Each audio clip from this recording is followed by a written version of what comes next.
আমাদের সমাজে বেশিরভাগ মানুষের মুখেই শোনা যায় শাশুড়ি কখনো মা হয় না, শাশুড়ি তো শাশুড়ি। কিন্তু কখনো এই কথা শোনা যায় না বউ কখনো মেয়ে হয় না। হ্যালো গাইস, আসসালামু আলাইকুম, কেমন আছেন সবাই? এই যে প্রচলিত একটা কথা, শাশুড়ি কখনো মা হয় না, একটাবার ভেবে দেখেছেন একটা বৌমা কি কখনো মেয়ে হয়ে উঠতে পারে? বৌমা কখনো মেয়ে হয় না।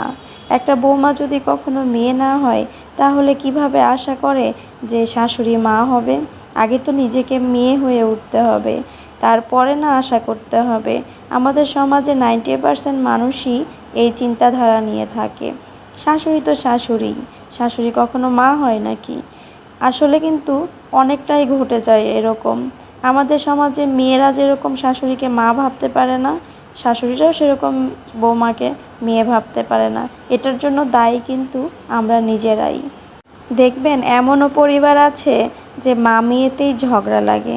আমার চোখে দেখা অনেকেই এরকম আছে, তারপরেও না মা কিন্তু সব ভুলে যায়, আবার মেয়েও কিন্তু সব ভুলে যায়। কিন্তু শাশুড়ির ক্ষেত্রে যদি শাশুড়ি একটা কটু কথা বলে তো গাল ফুলিয়ে বসে থাকা, এবং সেটা নিয়েই অনেক বড় করা হয়। কিন্তু আমরা কিন্তু কখনো মা যদি কোনো কিছু বলে, শাসন করে, এটা ভাবিই না।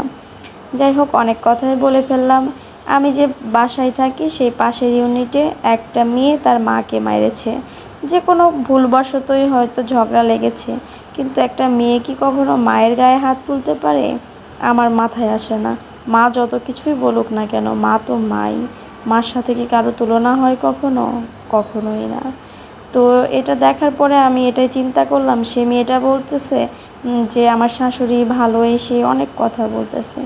যে মেয়ের কাছে মাই ভালো হয়ে উঠতে পারেনি, তার কাছে শাশুড়ি যে কতটা ভালো, শাশুড়ি যে কতটা ভালোবাসে, সেটা আর বোঝার বাকি রইল না। কিন্তু ওই যে উচিত কথা বললে বন্ধু বেজার, মুখের উপরে যখন উচিত কথা বলা হয় তখন এই ব্যক্তিটি ভালো না। এটাই আমাদের সমাজ, এটাই আমরা। এই যে কথা বলতে বলতে রান্নাও কিন্তু শেষ করে দিচ্ছিলাম। কে কে সিমের বিচি দিয়ে মাছ পছন্দ করেন? বাড়ি থেকে আসছি, গ্রামের বাড়ি থেকে, তো আম্মু অনেকগুলো সিমের বিচি ফ্রিজ আপ করে রেখেছিল, আমাকেও দিয়েছে। আর এই সিমের বিচি দিয়ে মাছ রান্না আমি প্রথমবার করেছি, আমার কাছে বেশ মজা লেগেছে। কে কে এরকম সিমের বিচিতে মাছ রান্না করে খান অবশ্যই কিন্তু কমেন্টস করে জানাবেন। আর এই গরমে না চুলার পাড়ে গিয়ে রান্না করাটা অনেক কষ্ট হয়ে গেছে। আর বাচ্চা নিয়ে তো বললে কথাই নেই। তারপরেও কি আর করার, খেতে তো হবেই। এই গরমে বেশি বেশি ডাল খাবেন, সবজি খাবেন, তাহলে সুস্থ থাকবেন। তো এখানে আমি ঢেঁড়স ভাজি করে নিয়েছি, টক ডাল রান্না করেছি আম দিয়ে, আর সাথে হচ্ছে মাছ ভুনা করে নিয়েছি। এই গরমের সময় কিন্তু আমি প্রত্যেক দিনই ডাল খাবো, আপনারাও খাওয়ার চেষ্টা করবেন। তো আমার ভিডিও আজ এই পর্যন্তই, সবাই ভালো থাকবেন, আল্লাহ হাফেজ।